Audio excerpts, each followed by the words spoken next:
Here we are at Paisley Park. We know that Prince made so many amazing songs here, and the last time I was here just like many of you, hoping to see him actually perform. But now we get to see a tour and learn so much more about the place that Prince called home.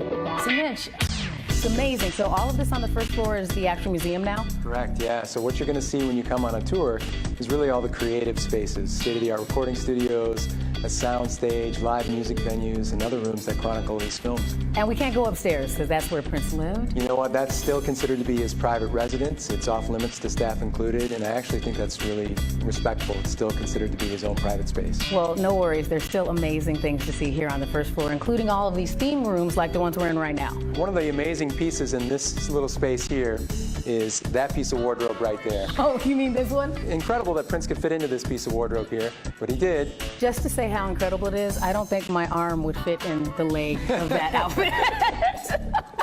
Yeah, he was a pretty petite gentleman, but as we were talking earlier, one of his amazing gifts was the ability to fill the largest arenas around the world. He pretty much did it all. That's right. You know, I think there are probably very few people that walk the planet that were meant to do one thing in particular, and his was to be creative. Even sounds like he was very forward-thinking in making sure that this eventually would be a museum for his legacy.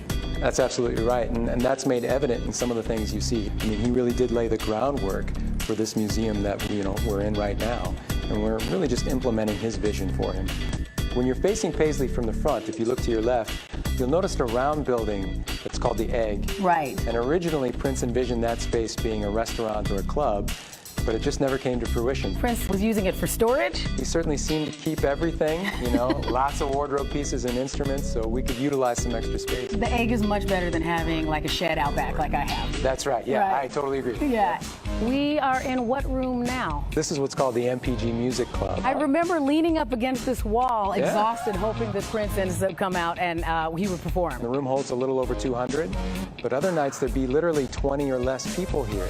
And so on those nights, you'd be right there at the edge of the stage, and Prince would be 2 feet in front of you.